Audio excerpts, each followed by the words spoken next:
হারামে কোনো বারাকা আছে? হারামে আছে অস্থিরতা, সাময়িক উন্মাদনা, এর ভেতরে বারাকা নাই। হালালের ভেতরে আল্লাহ তাআলা বারাকা ঢুকিয়ে দিয়েছে। আচ্ছা আপনারা বলুন তো, গরুর গোশত খাওয়া এটা হালাল না হারাম? হালাল। কুকুরের গোশত খাওয়া হালাল না হারাম? আচ্ছা, গরু বছরে বাচ্চা দেয় কয়টা? গাভী? আচ্ছা একটা। কুকুর দেয় কয়টা? কয়টা? 7টা, 8টা, 10টা? ফ্যামিলি প্ল্যানিং নাই তো? দেদারসে দিচ্ছে। আচ্ছা, গরু হালাল, কুকুর হারাম। গরু বাচ্চা দেয় কয়টা? কুকুর দেদারসে দিচ্ছে।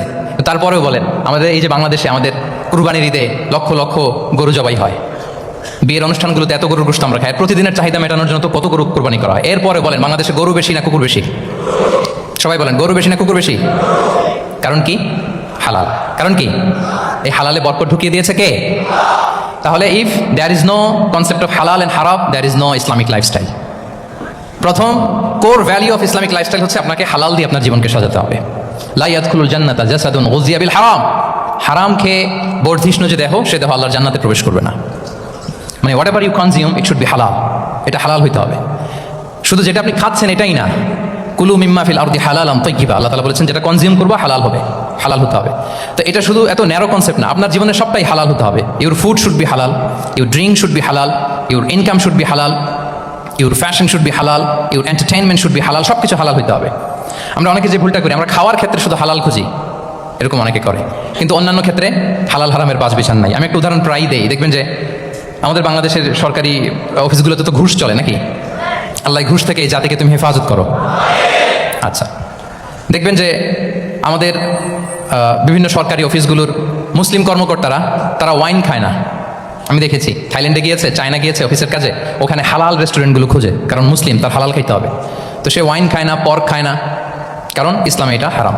আবার অনেক হিন্দু কর্মচারী, সে আবার গরুর গোশত খায় না, কারণ কি তার ধর্মে ওইটা হারাম। কিন্তু ওই মুসলিম কর্মচারী, হিন্দু কর্মচারী দুইজনের নির্বিশেষে মাশাআল্লাহ ঘুষ খায়। এরকম হয় না? দেখেন, মুসলিম ওয়াইন খায় না, পর্ক খায় না, তার ধর্মে হারাম। আমার হিন্দু ভাই গরুর গোশত খায় না, এটা তার ধর্মে হারাম। কিন্তু ঘুষ আবার দুই ধর্মে হালাল নাকি? হ্যাঁ, হালাল না। তার মানে ওই যে pick and choose, you got the point, right? Pick and choose করেছে যে আমার ধর্মের এই নিয়ম আমি মানবো, কারণ এটা আমার জন্য খুব ফ্লেক্সিবল, এটা খুব ভালো লাগে। কিন্তু যেটা কঠিন হয়ে যাচ্ছে, যেটা তার বিরুদ্ধে দাঁড়াচ্ছে, ওইটা সে মানে না। তাহলে পিক এন্ড চুজ করার কোনো সুযোগ, আমরা আমাদের গোটা জীবনকে হালাল দিয়ে সাজাইতে হবে। তাহলে your lifestyle will be Islamic lifestyle. এই কথাটা কি বুঝতে পেরেছেন? তাহলে ইউর ফুড শুড বি হালাল, ইউর ড্রিঙ্ক শুড বি হালাল, ইউর ফ্যাশন শুড বি হালাল, ইউর ইনকাম শুড বি হালাল, ইউর এন্টারটেনমেন্ট শুড বি হালাল, even your relationship should be হালাল। ব্যাপার কি? এটার এত আওয়াজ বেড়ে গেল।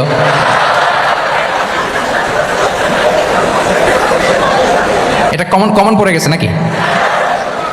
আচ্ছা বলেন, হালাল রিলেশনশিপ কোনটা বলেন? এই যে, এই তো আসল জায়গায় হাত দিছি বোধহয়। আমাদের শিক্ষার্থী বন্ধুদের মধ্যে বিবাহিত আছি আমরা? হ্যাঁ, কারা কারা আছি দেখি তো, দেখি। মাশাআল্লাহ মাশাআল্লাহ, ঠিক আছে ঠিক আছে। আমাদের বোনরা উপরে আছেন, মাশাআল্লাহ, অনেকে হাত তুলেছেন, আলহামদুলিল্লাহ। এই তো আমাদের যারা হাত তুলছেন তাদের জন্য একটা তাকবীর দেই আমরা, আল্লাহু আকবার। এই যে আপনারাই বলেছেন, আমার কোনো লিগ্যাল অপিনিয়ন দেওয়ার প্রয়োজন হচ্ছে না যে হালাল রিলেশনশিপ হচ্ছে বিয়ে।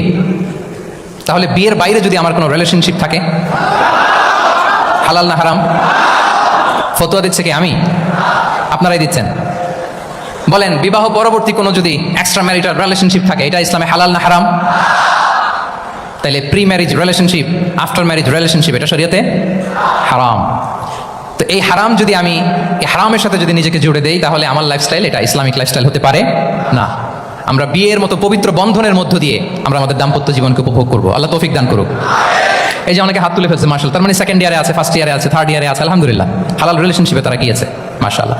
তাহলে হালাল এন্ড হারামের ব্যাপারে যদি আমরা বলি, আমাদের পুরো জীবনের প্রতিটি অঙ্গন আমরা হালাল দিয়ে সাজাবো। কি বলেন? পারা যাবে তো ইনশাআল্লাহ?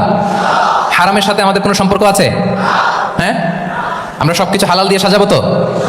হারামকে আমরা না বলে দিব না, নো। আজকের এই জহির রায়হান মিলনায়তন না, এটা কি নাম? জহির রায়হান মিলনায়তনের এই হলরুম থেকে হারামকে আমরা লাল কার্ড দেখাই দিলাম। কি বলেন? হারামকে আমরা নো বলবো, আওয়াজ করে বলুন নো। ওকে, নো টু হারাম। তাহলে দ্য কনসেপ্ট অফ হালাল এন্ড হারাম আশা করি আমাদের কাছে ক্লিয়ার। আমরা হালাল দিয়ে নিজেদের জীবনকে সাজাবো, হারামের সাথে আমাদের কোনো সম্পর্ক নাই। তাহলে একটা ট্রেট আমরা শেয়ার করলাম, একটা কোর ভ্যালু শেয়ার করলাম, যে আমরা যদি হালাল মেনটেন করতে পারি আমাদের জীবনে, এটা হচ্ছে one of the core values of Islamic lifestyle.